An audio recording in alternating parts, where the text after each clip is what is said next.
Chers amis de la famille Happy Science francophone dans le monde, bonjour et bonsoir.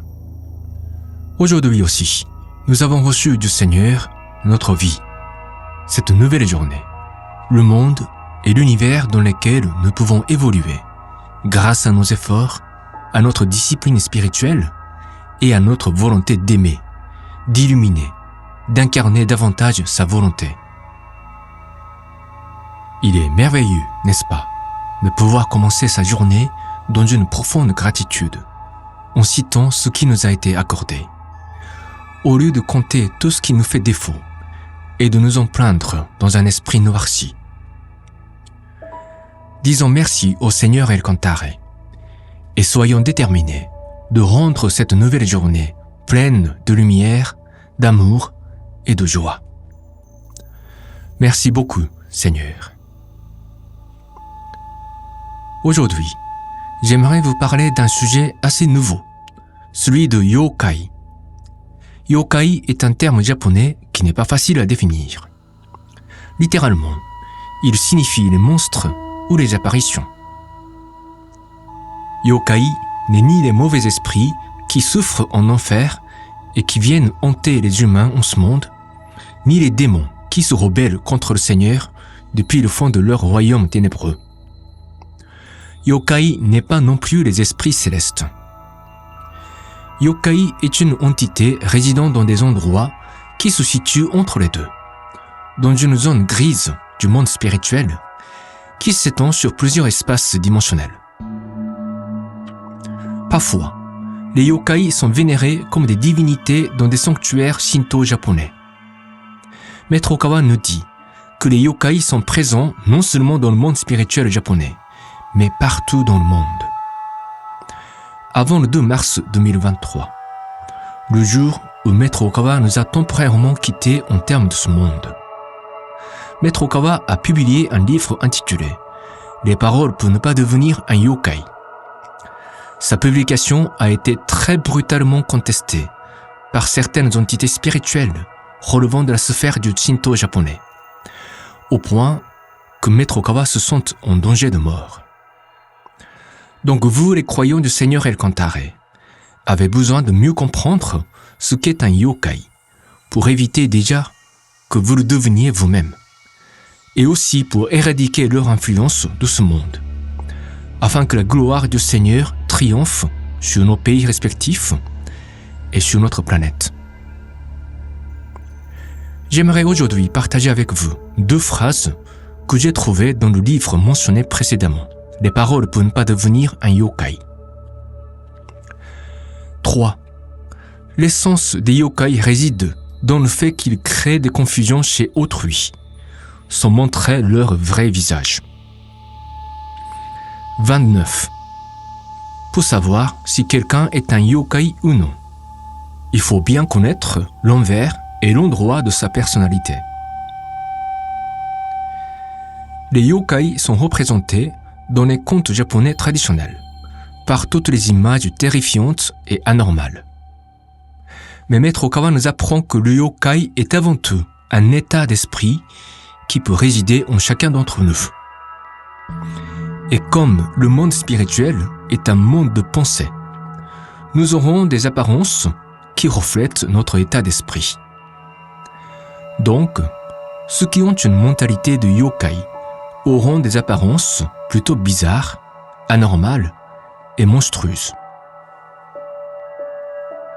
Dans le livre, Maître Okawa nous énumère en quoi constitue la mentalité d'un yokai. J'ai choisi 2 explications pour en partager avec vous les points basiques.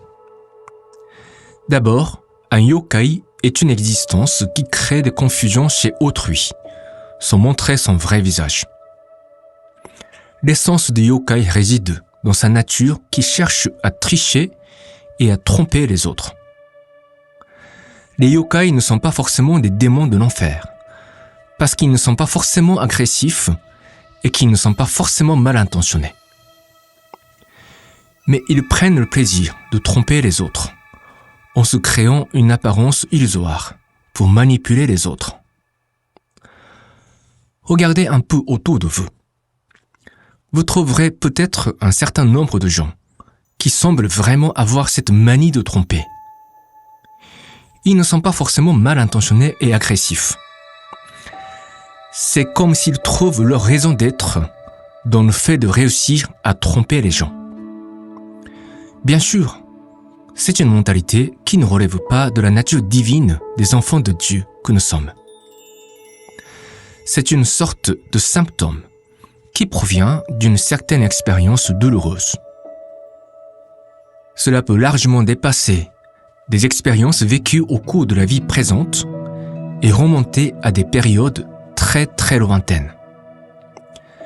On parle même de ce qui a été vécu lors d'une incarnation sur une autre planète qui a été anéantie par des envahisseurs cosmiques qui ne partagent pas la même vision.